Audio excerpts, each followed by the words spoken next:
Thomas and Gordon were at the big station, where Gordon had just backed down to take the express. "Hello, Gordon," said a voice. "Remember us?" Gordon was late, and not in the mood for guessing games, but he thought he recognized the voice. "Pip?" he ventured carefully.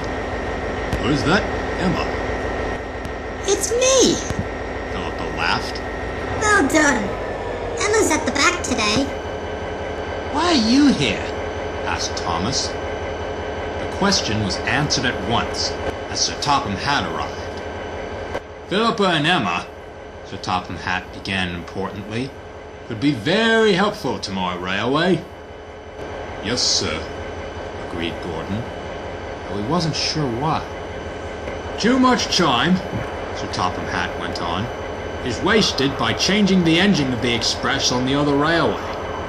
Our timetable is too slow." Suddenly, Gordon realized what Sir Topham Hatt meant. "And if Pip and Emma were the express instead of me pulling it, there wouldn't be a changeover." "Exactly," agreed Sir Topham Hatt. "Well done, Gordon." After that, Sir Topham Hatt often saw Pip and Emma at the big station.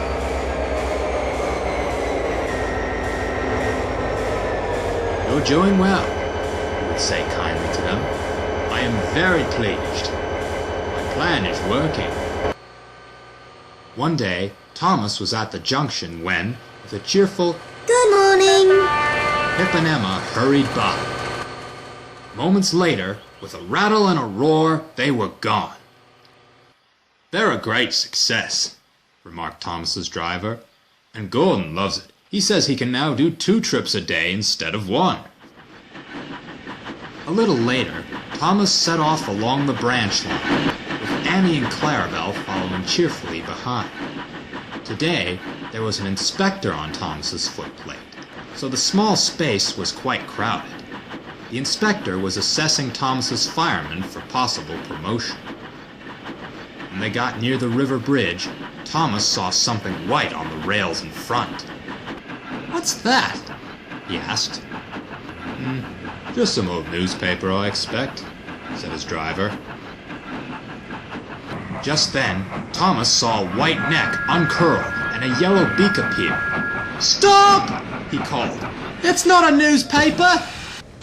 Quickly, the driver braked, and the inspector got down. He went to look, and then returned to the cab. "It's a swan," the inspector told Thomas's driver. "Must have flown into the parapet of the bridge by mistake. Can you come and help, please?" Thomas watched anxiously as the 2 men lifted the bird. It tried to flap its wings, but only one moved. Very carefully, the inspector and the driver carried the injured swan past Thomas. They placed it gently in a corner of the cab, and the inspector covered it with his coat. "Off we go, Thomas," said his driver. "Be as gentle as you can."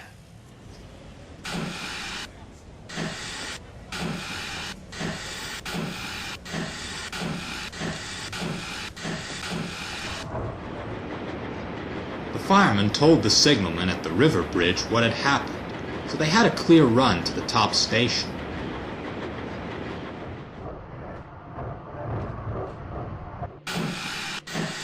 When they got there, the inspector took the swan in his car to a nearby vet.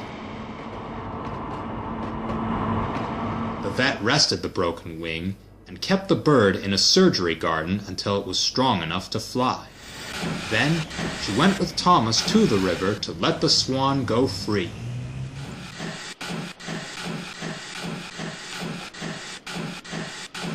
Word of Thomas's rescue spread fast, and soon all the engines heard about it. Pip and Emma congratulated him when they saw him at the big station, and so did Sir Topham Hatt. Gordon, too, was very proud. "Just think," said Pip. "if it had been us as the express, we wouldn't have been able to stop." "And now we can add injured birds to our list of passengers," said Thomas proudly.